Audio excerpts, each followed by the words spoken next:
much, and I'm thrilled to be back with so many great American patriots, which is exactly what you are, who stand for our freedom, vote for our values, and pray to Almighty God.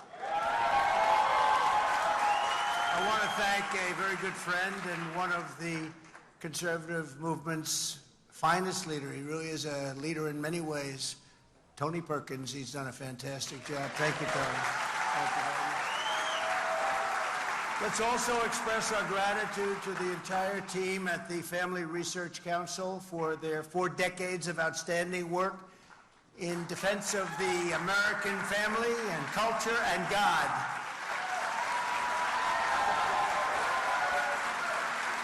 And thanks as well to Representatives Jim Banks. By the way, Jim is running for the Senate, as you know, from a great place, Indiana. And he's essentially, you have nobody, do you have anybody running? Where's Jim? I think he's not got anybody even wants to take him on. He's going to get it without a fight. Can you imagine? Where is Jim? Thank you, Jim. Thank you, Jim. He's unopposed. I haven't even heard about that for a long time, especially from Indiana. But he's fantastic. And Ronnie Jackson. Ronnie, would you stand up, please? Ronnie Jackson. He's a doctor. He's an admiral. And he's a congressman. Where's Ronnie? We love Ronnie.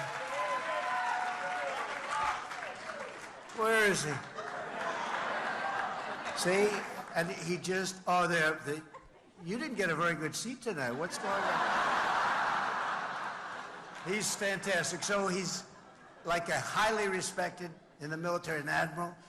He was my White House doctor. He said, I'm the healthiest president in history. He said that if I didn't eat junk food so much, I would have lived 200 years, he was projecting. But he was a great doctor and a great admiral, and now he's a great congressman from Texas, and he won his race by 49 points. That's pretty good. And we love Ronnie. Ronnie, thank you very much for being here. And a very special woman, and a very brilliant woman. She helped so much with everything I've done. I think most of you would hear, she's very shy.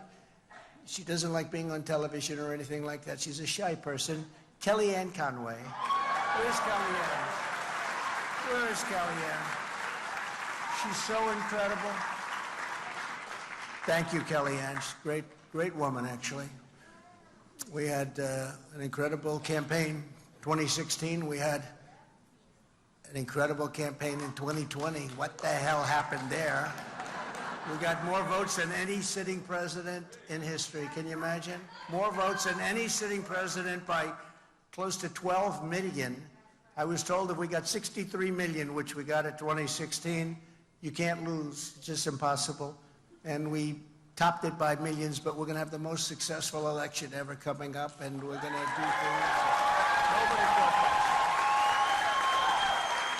Because 1 year from now, each of you will vote in the most important election of your lifetimes. Your most important. This is going to be the most important. This election will decide whether America will be ruled by Marxists, fascists, communist tyrants who want to smash the Judeo-Christian heritage, or whether America will be saved by God-fearing, freedom-loving patriots like all of the people in this room. And if we stand together in this fight, we're going to defeat crooked Joe Biden if he runs. Is he going to make it to the starting gate? Every time I watch him do so badly, I say, oh, this is not good. No, I want him to do much better than he's doing, because I don't know if he's going to make it.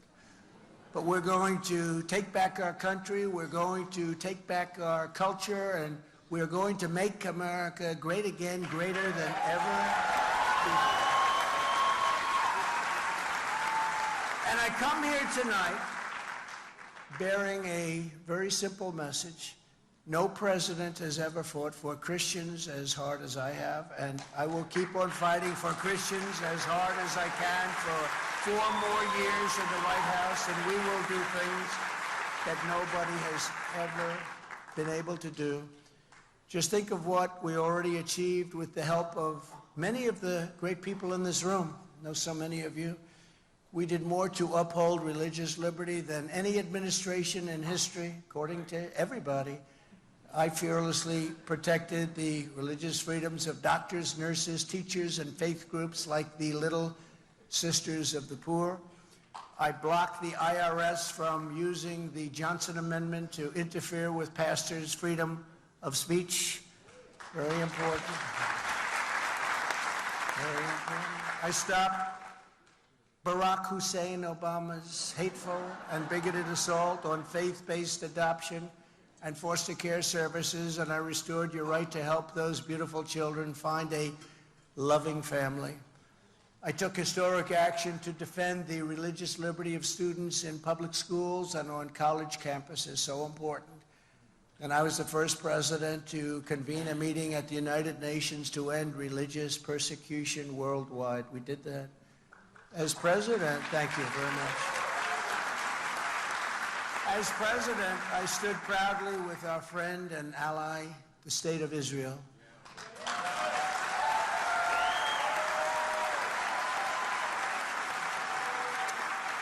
I kept my promise, recognized Israel's eternal capital, and opened the American embassy in Jerusalem.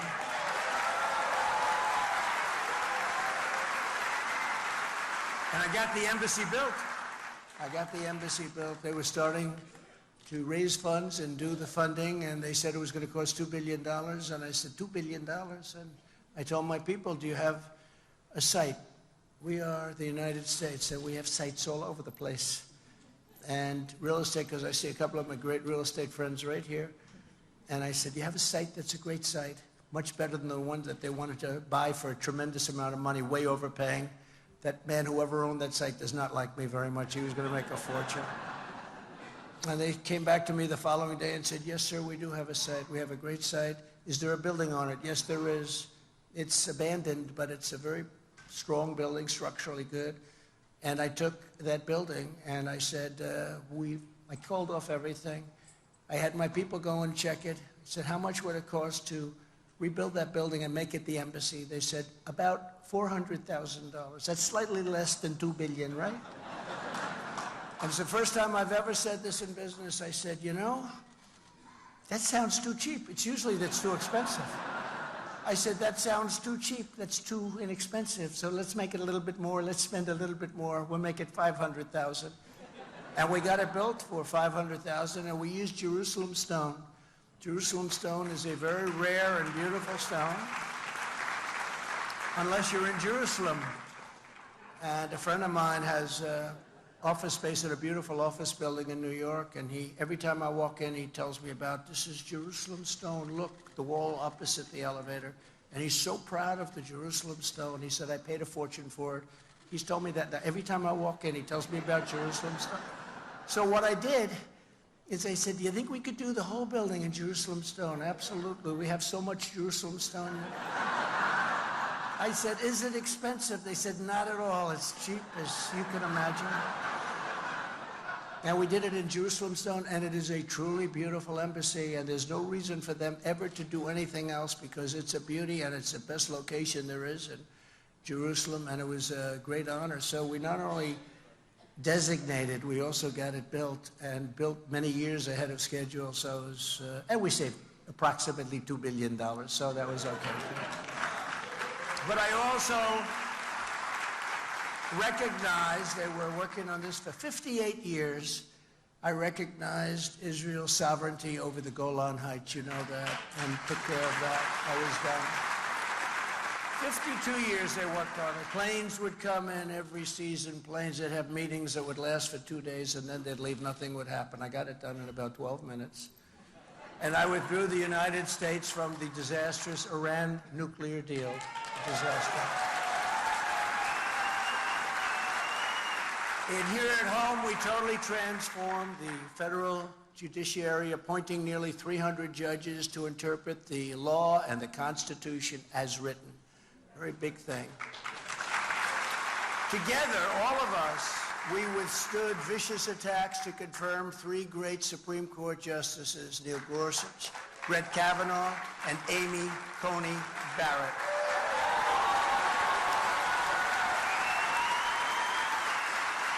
I'm also very proud to be the most pro-life president in American history. Very proud. Thank you. From my very first day in office, I took action to protect the unborn. I reinstated the Mexico City policy. You know what that is? Stopped taxpayer funding for the abortion industrial complex, which is what it's called. And I was the first sitting president to ever attend the March for Life rally right here in Washington, D.C.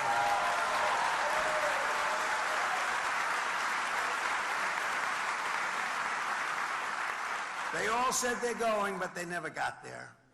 1 year ago, in a victory that conservatives had been seeking for exactly 50 years, those Supreme Court justices, together with others on the court, ruled to end the moral and constitutional atrocity known as Roe v. Wade.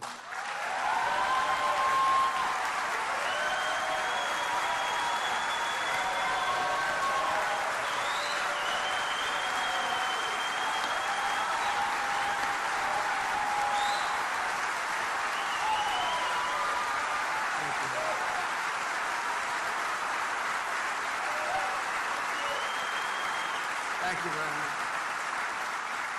So now pro-lifers have a tremendous power to negotiate, which they didn't have at all before the ruling. They had no power.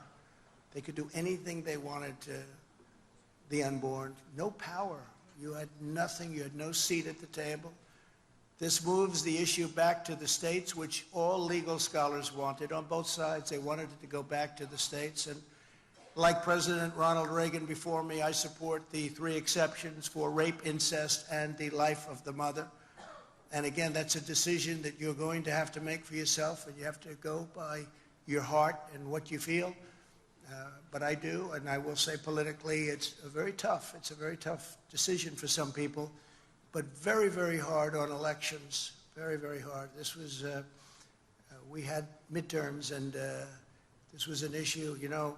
They are the radical ones. We are not the radical ones. They are the radical ones. Remember, the Democrats are the people that will do things that nobody thought anybody would ever do. They'll kill babies in the 5th, 6th, 7th, 8th, 9th month, and they'll even kill babies in some cases after birth.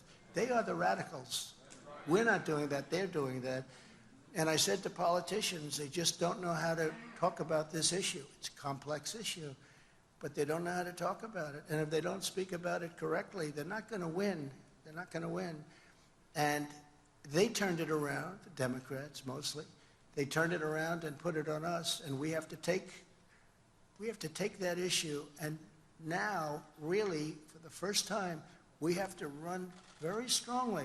But we have to know how to speak. I watch some of these politicians speaking, and it's so bad. They don't understand what it is that they're talking about, and they lost a lot of elections, and we can't let that happen. This was a great victory, but you have to be able to talk, and you have to say exactly that.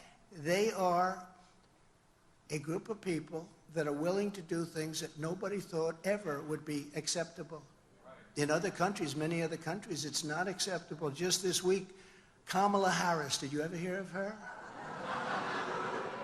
She refused 7 times in a row to say that she opposes abortion on demand. She refused to say it right up until the moment of birth. And again, in some cases, you have after birth.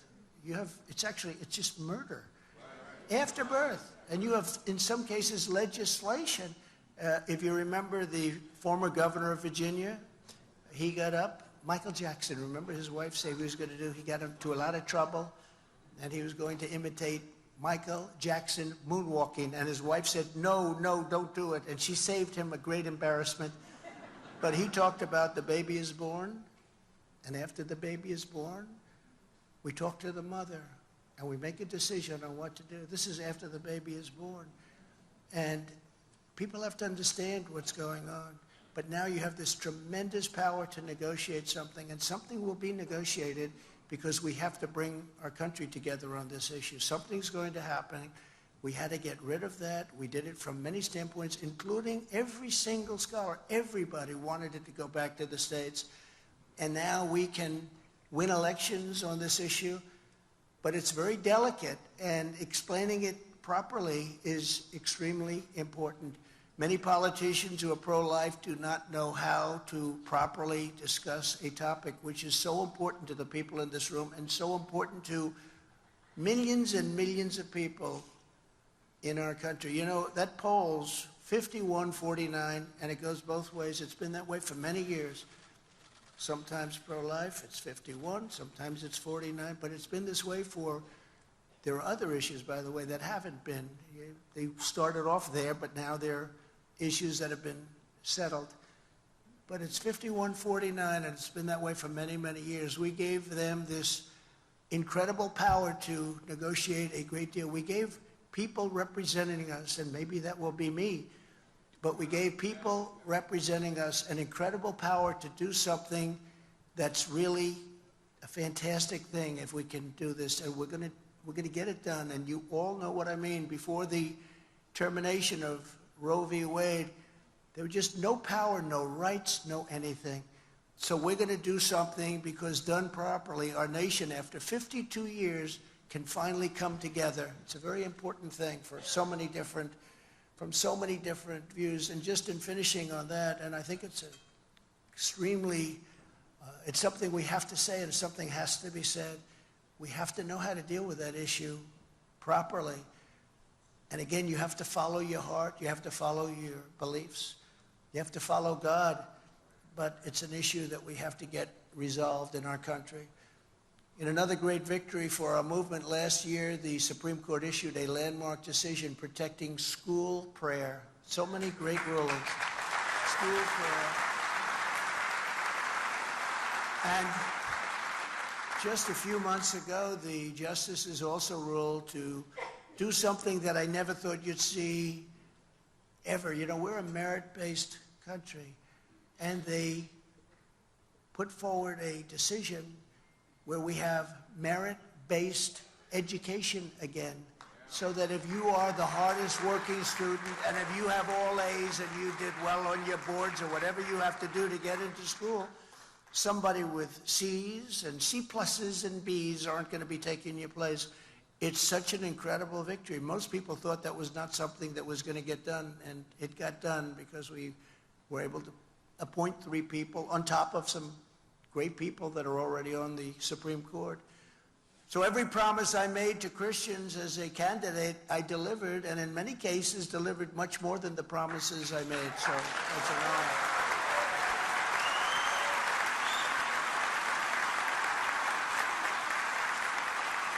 Through 4 magnificent years, I was proud to be your relentless champion for freedom, for life, for liberty, and for the great biblical traditions of Western civilization. And that's what it is. These are great, great traditions. I was honored to get up every single day and do battle on your behalf. Oh, I did battle. You probably read about some of those battles. I'm still doing battle, doing more battle than anybody even understands.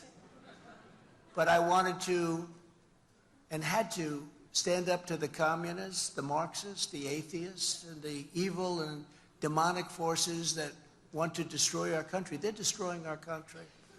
I took their fire, and I did it gladly. I'm protecting the people in this room. I'm protecting the people of this nation. And I have to tell you, it's not easy, but it's something that's such an honor to be doing. It's no wonder. Thank you.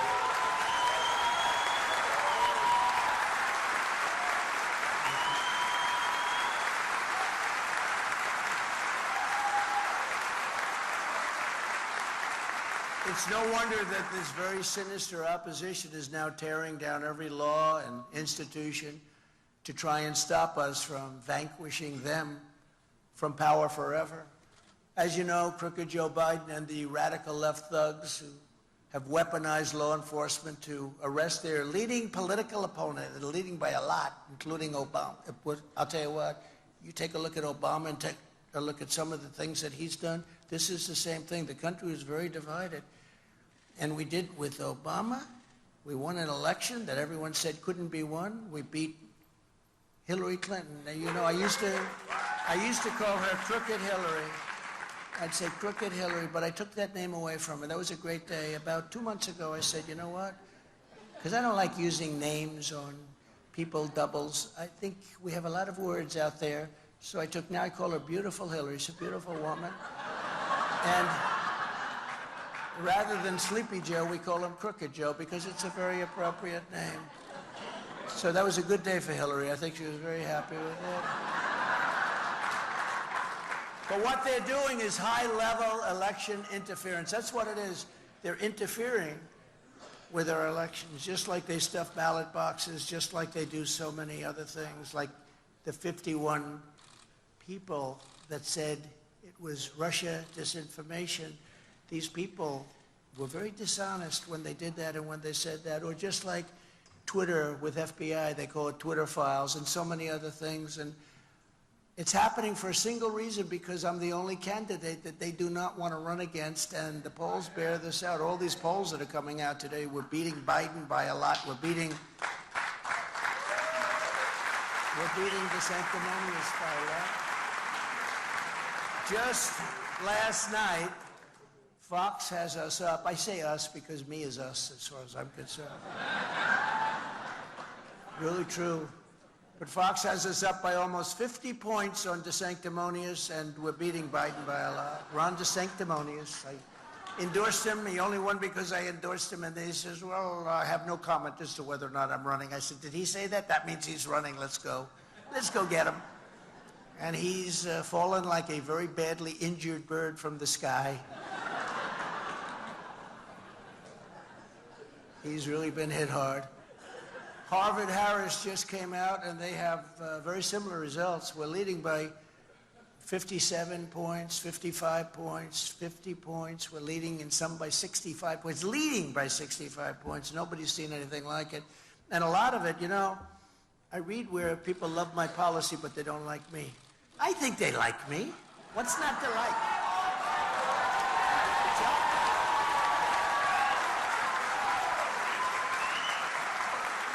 I think they like me. Not just about policy. Got to have something else, right? But I think they like me, and I think that I love them. I love the people of this country. And they've gone through a lot. This last period of time has been excruciating. In South Carolina, Ron is in 4th place now. I'm leading by 35 points, but you know, you have a senator, you have a governor running from South Carolina, great state. We're leading by a lot. But Ron has actually dropped to 4th place, and he's dropped to 2nd place in other states, and it's pretty amazing what's happened. It's a beautiful thing to watch. Oh, I shouldn't say that. We have religious people. I should not be saying that, right? But religious people want to win. We want to win. And we want to win because we're going to do a great job for the country. We have to finish what we started.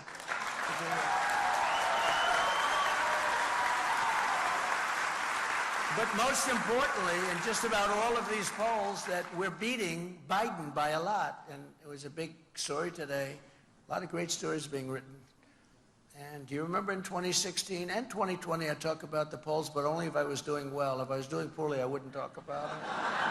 But we never had a period where we were doing very poorly, I will say that. I wasn't running, or if I wasn't, and if I wasn't running, or if I was in 5th place, or 4th place, or 3rd place, or 10th place, none of this horrible election interference would have happened. It wouldn't be happening. I wouldn't be going through any trials and tribulations. I wouldn't have had the mugshot. I wouldn't have needed it.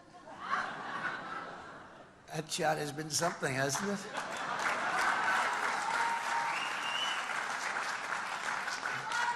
They have sold more T-shirts than any T-shirt ever in history. They're all over the place. I see pictures of people that are walking the streets of New York. Even, I must say, some of the illegal immigrants that came in, they've got my mugshot on. That thing, I don't know how they make these things so quickly, but they do. But we've become very much a banana republic with what they're doing to our country. We're like a banana republic. We're like a 3rd world country. We did great in 2016, and we won. We did much better in 2020 than we did in 2016. And as I said, getting millions and millions more votes than any sitting president. And we are going to do better in 2024 than we've ever done. And I can tell you, I can tell you that there has never been spirit like this. We had unbelievable spirit in 2016. We had more spirit, even more spirit in 2020. We got many more votes, close to 12 million more votes. That's unheard of. You know, when you think that we set the all-time record for a sitting president, and they told me that two great pollsters, Fabrizio and McLaughlin, they told me that if you get 63 million, which is what I got in 2016, if you get that, there's no way you can lose. We got 12 million more and we lost. We didn't lose. It was a rigged election. It was a rigged election. So they rigged the presidential election in 2020, and we're not going to allow them to rig the presidential election in 2024. We're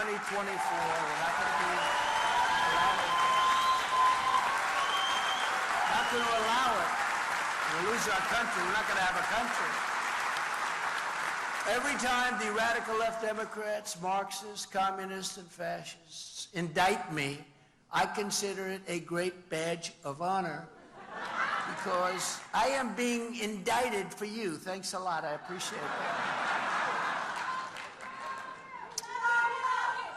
Our great First Lady who's watching. Look at all of the media back here, the fake news. But she's watching. She said, "You're taking a lot of bullets." I said, "That's okay. We're doing it for a great country. We can't lose our country. We're close to losing our country." As an example, today, we had this prosecutor, deranged Jack Smith. Has anyone ever heard of him? I wonder what his name used to be. Jack Smith. Sounds so nice, doesn't it? He's a deranged individual, and he wants to take away my First Amendment rights. They went to court to get an order that I can't speak. Now, you got to understand, I'm the leading candidate by 50 points, and I'm leading Biden by a lot. And they want to see if they can silence me. So the media, the fake news, will ask me a question. I'm sorry, I won't be able to answer that. How do you think we do in that election? So we're going to have a little bit of a fun with that, I think, because that's a tough one. Can you imagine? So we have somebody weaponizing. We have this incompetent president put somebody in to essentially rig the election just like they did before. And what this does, it sets a tremendously bad precedent, because you look at what's happened with this. Now, if I win, and let's say somebody comes along on the Democrat side and they're looking very strong, I can call my attorney general, I guess. Am I allowed to call him and say, you have to indict him on something. Just find anything. You can indict him for anything you want. Just indict him. And then, for the most part, when you get indicted, you know what you do? Ladies and gentlemen, I have decided to leave office immediately, et cetera, et cetera. I will be spending more time with my family. Do you ever hear that speech? Like hundreds of times. I'm the only one that ever got indicted where my poll numbers went through the roof. What the hell is going on? I'm the only one. It's never happened before. Never happened before. But they want to take away our First Amendment rights. That's going to be an interesting one. But never forget, our enemies want to stop us because we are the only ones, and they know this, that can stop them. They want to take away my freedom because I will never let them take away your freedom. That's what they're doing. They want to silence me because I will never let them silence you. It's the way it works. And in the end, they're not after me, they're after you, and I just happen to be standing in their way. I'm in their way. You can tell that pretty easily. The truth is, the radical left is coming after all of us because they know that our allegiance is not to them. Our allegiance is to our country and to our Creator. Amen. And they know that, and we know that. As many of you have heard 2 weeks ago in an outrageous attack on Christians everywhere, the Stalinists and the Biden administration. And I'm not sure it's him because I don't think he knows where the hell he is. It's the people that surround him. They're smart and they're vicious and they're sick. But I'm not even sure it's him. And I don't know if he gets to the gate. I don't know if he's going to get to the starting gate. But these Marxists and Stalinists and the administration got a Washington, D.C. jury to convict 5 pro-life activists who are now facing up to 11 years in prison for simple acts of protest. You read all about it, you hear all about it, and you talk all about it. Under Biden, others are being sentenced to 10, 15, and even 20 years in prison for retribution for their political beliefs, while Antifa and other groups burned down cities like Portland, like Minneapolis. They went into Seattle. What they did in Seattle was they basically took over a big percentage of the city. They kill people, they loot, they plunder, and they go free. The political repression is immoral, and it's very, very un-American, and it's very dangerous for them to be playing that game. To reverse these cruel travesties of justice, tonight I'm announcing that the moment I win the election, I will appoint a special task force to rapidly review the cases of every political prisoner who's been unjustly persecuted by the Biden administration.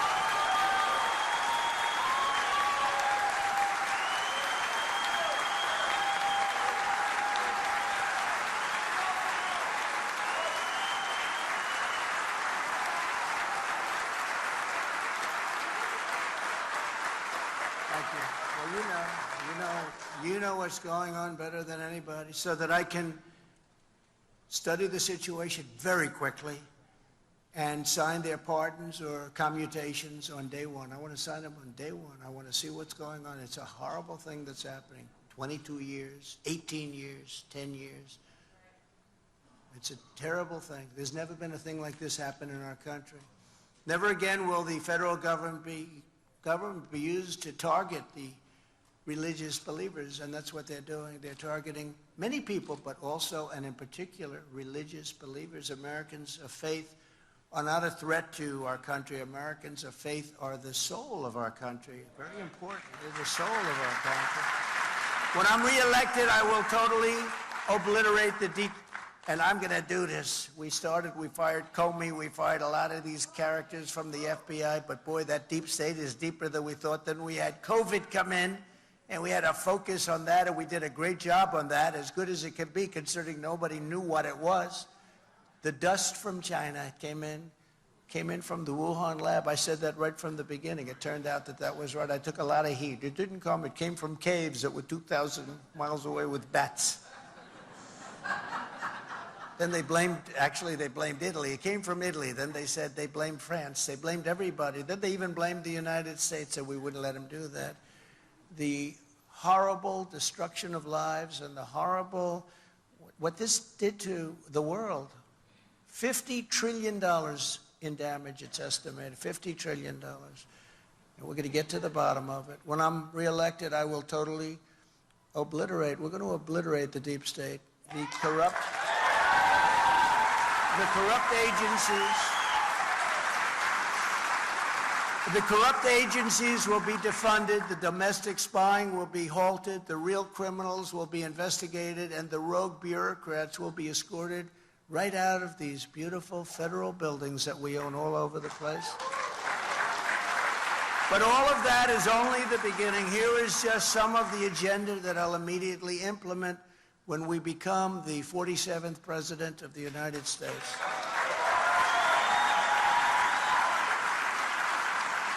And by the way, bad things happened with the election, but if we win, and I have to say if, I don't want to say when, because they can cheat.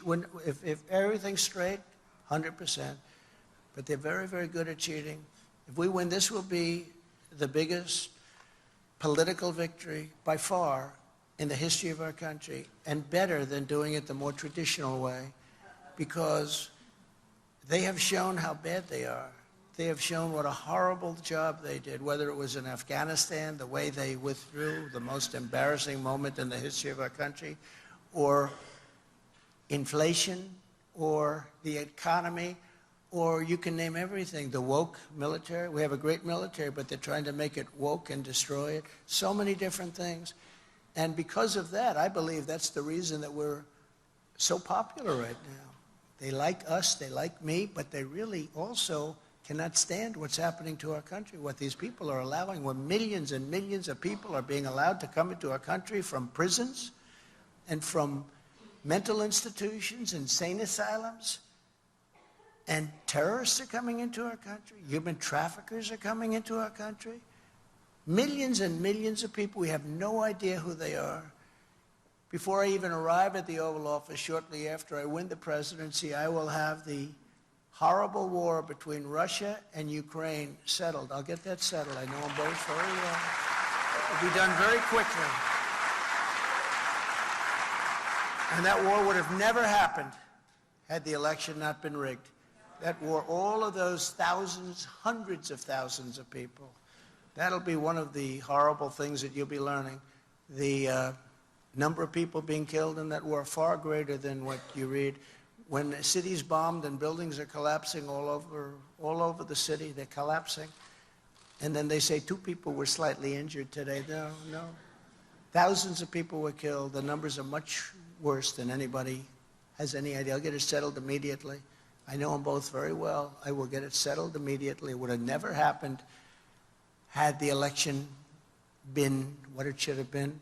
And as the Bible says, blessed are the peacemakers. And I was a peacemaker. I was a peacemaker. We got out of Syria. We got out of Iraq. We defeated ISIS. You know, we defeated ISIS, 100% of the ISIS caliphate. I was told it would take years to do. We were fighting them for 20 years. I got it done in 2 months. We got it done very quickly. We have a great military. We have a great military. I go into the story, but we have a little bit of a while to go, and we have a beautiful evening, and we can take our time. But we defeated ISIS. We did something that people said just would take too long, and it won't happen. And we defeated them very soundly. But now they probably start coming back because they see a weak and pathetic administration. Weak and pathetic. I'm the only candidate who can make this promise to you. I will prevent World War III. We're very close to World War III. And this won't be army tanks running against each other and shooting each other. This won't be airplanes flying in the air. These are weapons of mass destruction. These are weapons of destruction that the likes of which nobody has ever seen before. This will be an obliteration of the world, and I will stop that. And we never had a problem. You never read about it until recently. Everything is being done wrong. Everything is being said wrong. They don't know what they're doing. But we're very close to a world war, and if we have a world war, it'll be destruction like nobody's ever seen before, far greater than World War I or World War II, because the weaponry is so powerful, so horrible and powerful. I will stop the disaster known as Bidenomics, which stands for inflation, taxation, submission, and failure. What it is. Tremendous inflation. You know, inflation, if you look at it over the years, I went to the Wharton School of Finance, and I studied a lot of economies over the years. And when you look at inflation going back hundreds of years, any country that has inflation is a country killer. It destroys countries. You look at what happened with Germany. You look at what happened with numerous countries with rapid inflation, with big inflation. And look at what's happening just now. You know, inflation is coming back very strong again. You look at the numbers that were just released yesterday. They don't know what to do. It's coming back very strong.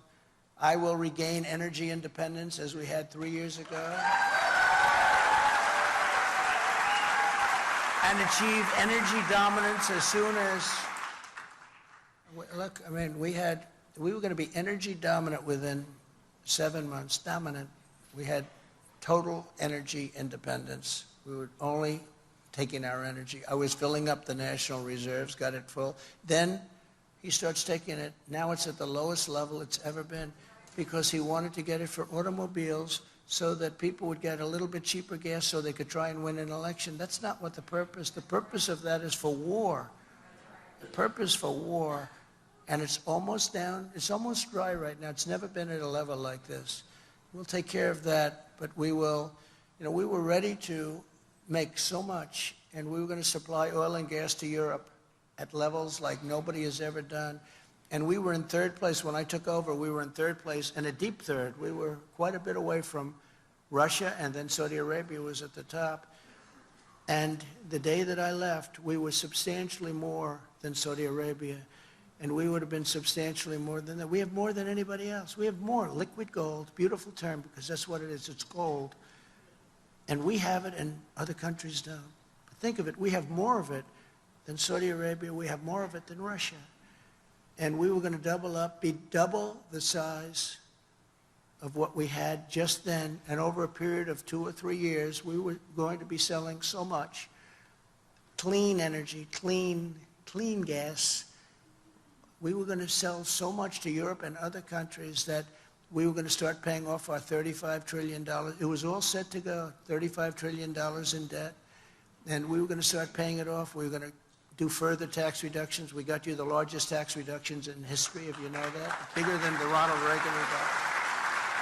We got you the biggest regulatory cuts in history, and that's what created the greatest economy in the history of the world. We had the greatest economy in the history of the world. You look at the numbers. I watch them today. I was watching Larry Kudlow, and he was comparing us with Biden and with other times and other presidents, and there was nobody close to what we did. We did something that nobody was able to do. You know, we gave big tax cuts, and yet we took in much more revenue. Nobody thought that was possible. We took in much more revenue with the big tax cuts, and companies were now incentivized to bring trillions of dollars back into our country.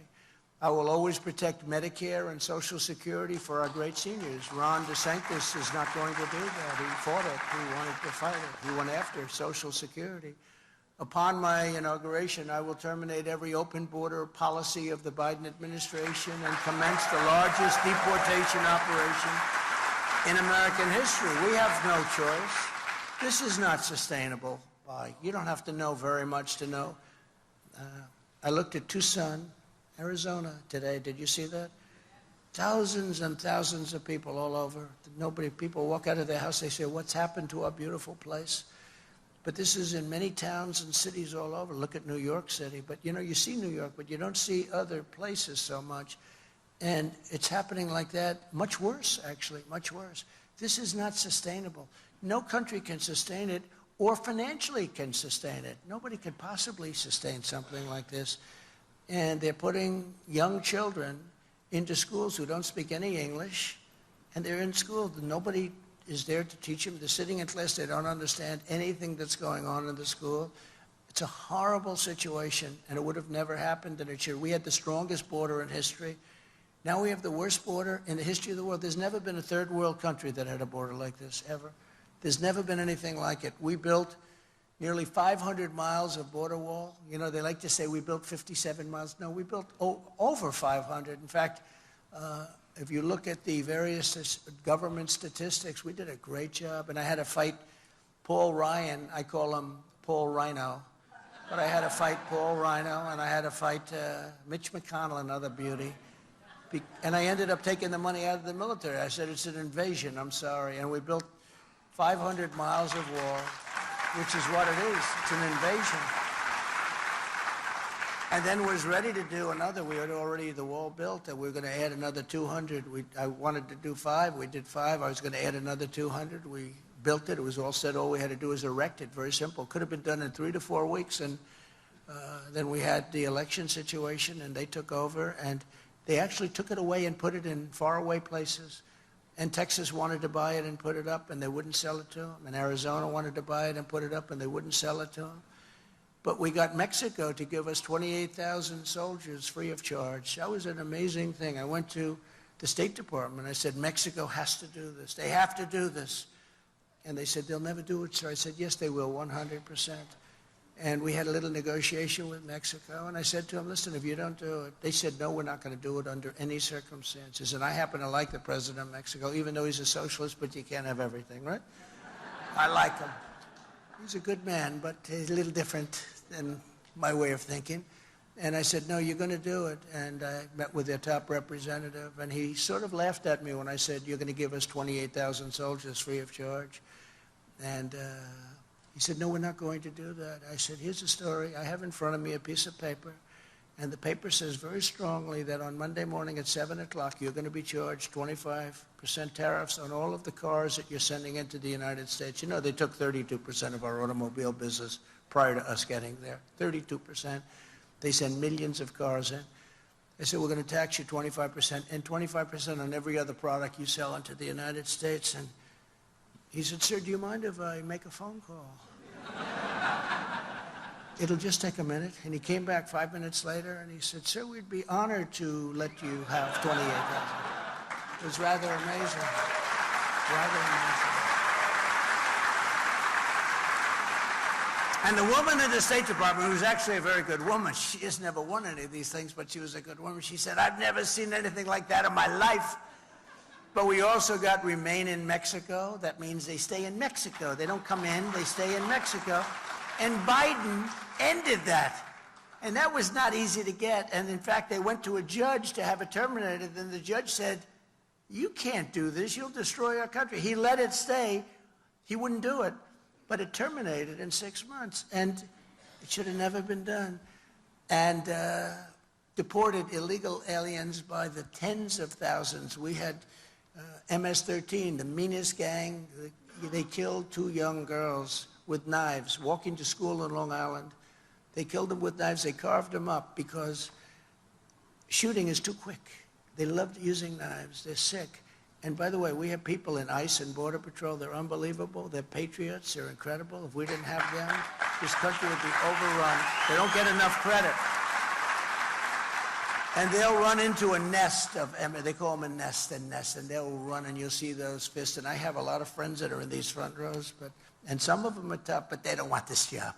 This is not for them, I will tell you. But these guys are tough and smart and incredible patriots, and it's a very dangerous living, but they do an incredible job. We took them out by the thousands and thousands, and you know, when I first came, I said, no, we have to bring them back to their country of origin. And they said, sir, they won't accept them. Under President Obama, they wouldn't accept them. They would actually put airplanes on the runway so you couldn't land the plane loaded up with gang members and very bad people. Prisoners came into our country. And I said, how much money do we give these countries? Sir, $750 million a year. That's a lot. They said, $750 million. All right, ended immediately.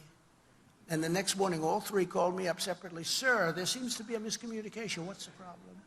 I said, you're not taking back your people that came illegally into our country. We want you to take them back. Sir, we would be honored to take them back. We would love to have MS-13 back in our country, sir. Sir, when will the payments start? It's amazing. I mean, we just don't use the powers that we have. We have tremendous economic powers that we don't use. That includes with China. We took in more money with China than anybody. Nobody has ever even come close. We took in hundreds of billions of dollars with China. They were dumping steel, ruining our steel industry. They were doing things that we shouldn't have done. And I put tariffs of 25 and 50% on them, different products coming in. And we took in hundreds of billions of dollars. And those tariffs are still on, you know.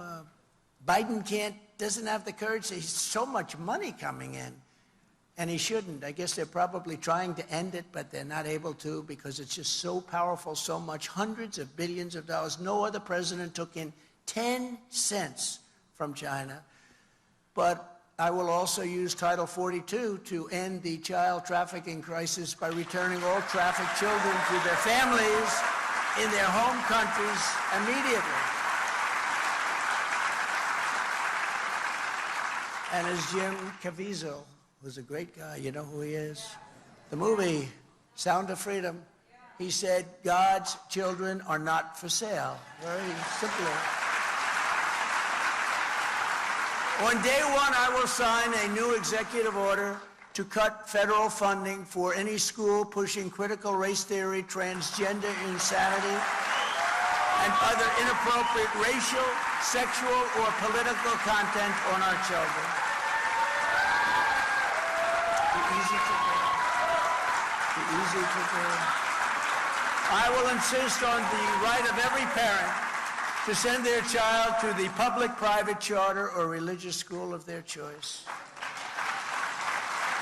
I will close immediately the Department of Education, and we will move everything back to the states where our children can be individualized in education.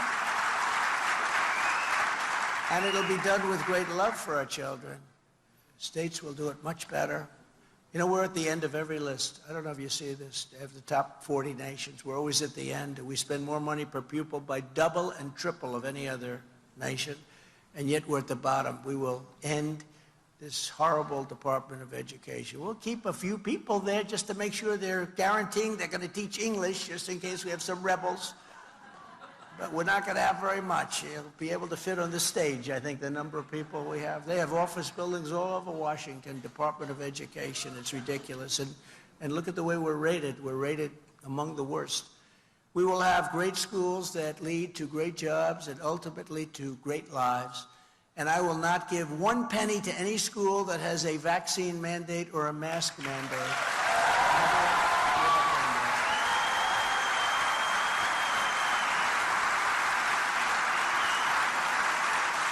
And I will keep men out of women's sports. Does that make sense?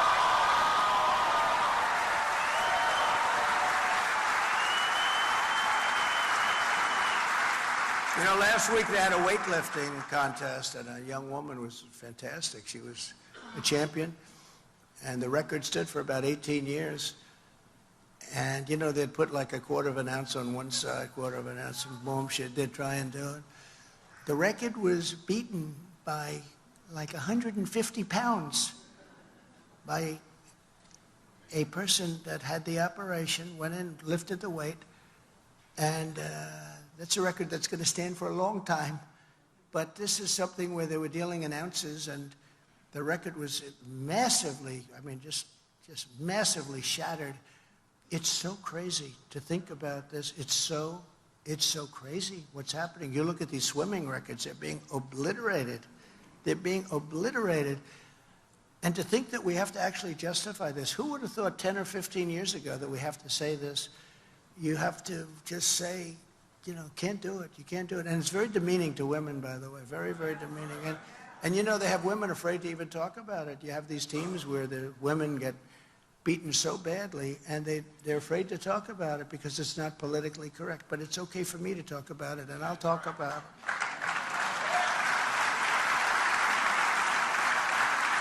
And another thing, and probably number one on my list, who would believe that I have to say that I will sign a law prohibiting child sexual mutilation? Think of it, sexual mutilation in all 50 states. 10 years ago, you know, who would have to say that? They mutilate our children, and we're not going to let that happen. But who would think that we have to say this? I will challenge California's depraved new laws that strip parents of parental rights and that encourage minors to be transported across state lines for sexual mutilation. And we will prosecute those involved in this sick California scheme for violating federal laws against kidnapping, sex trafficking, child abuse, and the deprivation of their civil rights. We're going to take care of it. It's crazy what's going on. It's crazy. It's not even believable. You have to mention these things, but you have to, because this is what's happening in our country. I will once again appoint rock-solid conservative judges to do what they have to do in the mold of Justices Antonin Scalia, Samuel Alito, a great gentleman, and another great gentleman, Clarence Thomas. These are great people. And I will fully uphold and continue to uphold, they didn't gain an inch, our Second Amendment. There's tremendous pressure on our Second Amendment. I will bring back free speech in America. And I will secure the integrity of our elections. We have to secure the integrity of our elections. We have to do it. This is what we must do to restore our country to greatness. We want our country to be great again. We had a great country, and over the last fairly short period of time, really did badly with Obama, too. I have to tell you, we had to change a lot of things, but you take a look at what's happened to this country in a short period of time. Look at what's happened over the last 3 years. For nearly 250 years, our nation has been propelled by the power of prayer and guided by the hand of God in heaven. It was faith that led the pilgrims across the perilous seas of Plymouth Rock. They came to Plymouth Rock, and that was a long, arduous, and deadly journey.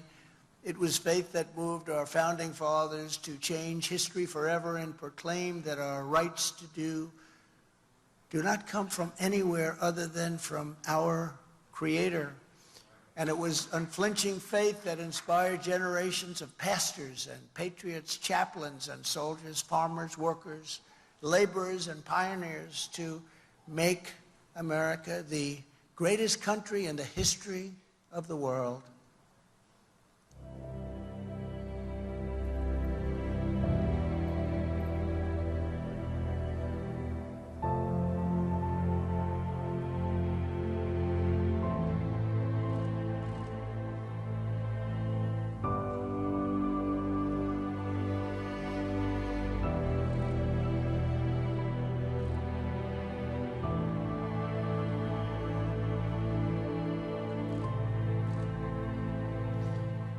But now, we are a nation in decline.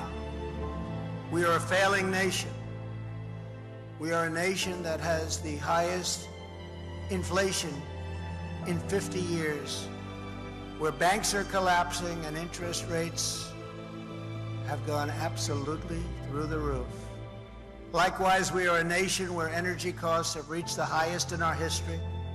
We are no longer energy independent or energy dominant as we were just a few short years ago. We are a nation that is begging Venezuela and many others for oil. Please, please, please help us, Joe Biden says, yet we have more liquid gold right under our feet than any other nation. We are a nation that just heard that Saudi Arabia and Russia will be reducing their output of oil and substantially increasing the price, and met that threat by announcing that we will no longer be drilling for oil in large areas of Alaska. We are a nation that is consumed by the radical left's Green New Deal, yet everyone knows that the Green New Deal is fake and will lead to our country's destruction. We are a nation whose leaders are demanding all-electric cars, despite the fact that they can't go far, cost too much, and whose batteries are produced in China with materials only available in China, when an unlimited amount of gasoline is available inexpensively in the United States, but is not available in China. We are a nation that wants to force the trucking industry to buy all electric trucks, which would be like going back 50 years because a diesel truck can go 2,000 miles on a tank of fuel, whereas an electric truck can only go 300 miles. That will destroy our supply chain for good. And now we're a nation that wants to make our great army tanks all electric,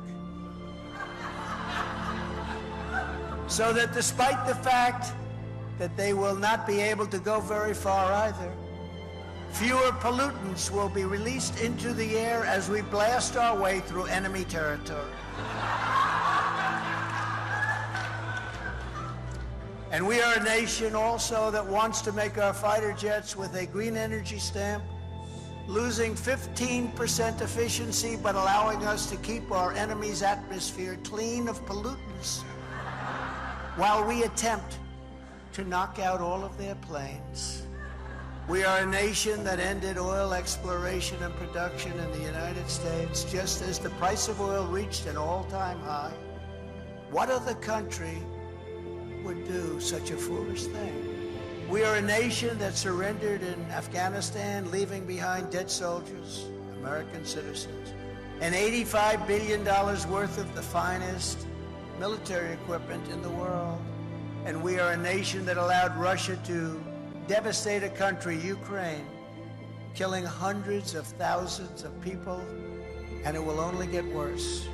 It would never have happened with me as your president, and for 4 straight years, it didn't happen. And China and Taiwan are next. We are a nation that has weaponized its law enforcement against opposing political parties like never before. There has never been anything like this. We've got a Federal Bureau of Investigation that won't allow bad election-changing facts to be presented to the public, and which offers $1 million to a writer of fiction about Donald Trump to lie and say it was fact, where Hunter Biden's laptop from hell was Russian disinformation and the FBI knew it wasn't, but 51 intelligence agents said it was, and they knew it wasn't also, and a Department of Justice that refuses to investigate egregious acts of voting, irregularities, and fraud. And we have a man who is totally corrupt and the worst president in the history of our country, who is cognitively impaired, in no condition to lead, and is now in charge of dealing with Russia and possible nuclear war. Just think of it. We would be in World War II very quickly if we're going to be relying on this man, and far more devastating than any war. There will never be a war. If that happens, there will never be a war like this. It will obliterate everything there is, everybody. It will obliterate every country. We are a nation that no longer has a free and fair press. Fake news is all you get, and they are the true enemy of the people. They refuse to discuss the Biden crime family, but enjoy covering false indictments of Donald Trump, who has done nothing wrong. We are a nation where free speech is no longer allowed, and where crime is rampant and out of control like never before. We are a nation that is allowing Iran to build a massive nuclear weapon, and China to use the trillions and trillions of dollars it has taken from us to build a military to rival our own. And less than 3 years ago, we had Iran, China, Russia, North Korea in check. They weren't going to do a thing against us, and everyone knows it. Now Russia and China are holding summits to carve up the world. And perhaps most importantly, we are a nation that is no longer respected or listened to on the world stage. We are a nation that in many ways has become a joke. We are a nation that is hostile to liberty, freedom, and faith. We are a nation whose economy is collapsing into a cesspool of ruin, whose supply chain is broken, whose stores are not stocked, and whose deliveries are not coming, whose educational system is ranked at the very bottom of every single list. We are a nation where large packs of sadistic criminals and thieves are allowed to go into stores and openly rob them, beat up and kill their workers and customers, and leave with armloads of goods, but with no retribution, where the authority of our great police has been taken, where their families and pensions have been threatened, and their lives would be destroyed for the mere mention of the words law enforcement. We are a nation where fentanyl and other forms of illegal drugs are easier to get than formula for our beautiful little babies. A nation whose once revered airports are a dirty, crowded mess. You sit and wait for hours and then are notified that the plane won't leave, and they have no idea when they will. Where ticket prices have tripled, they don't have the pilots to fly the plane, they don't have qualified air controllers, and they just don't know what they're doing. We're a nation that has lost its confidence, it has lost its willpower, and it has lost its strength. We are a nation that, quite frankly, has lost its way. But we are not going to allow this horror to continue. 3 years ago, we were a great nation, and we will soon be a great nation again.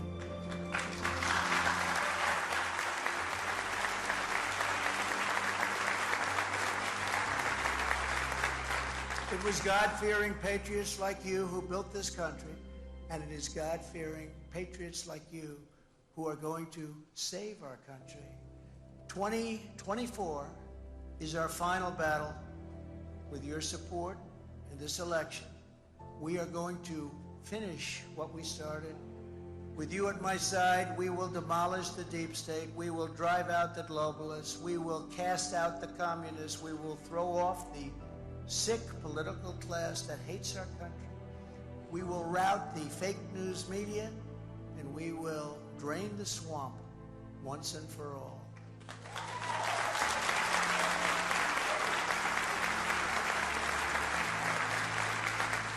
One year from now, together, we will evict crooked Joe Biden from the White House. And we will take back our country with a righteous and magnificent victory on Election Day 2024. We are one movement, one people, one family, and one glorious nation under God. And together we will make America powerful again. We will make America wealthy again. We will make America strong again. We will make America proud again. We will make America safe again. And we will make America great again. Thank you.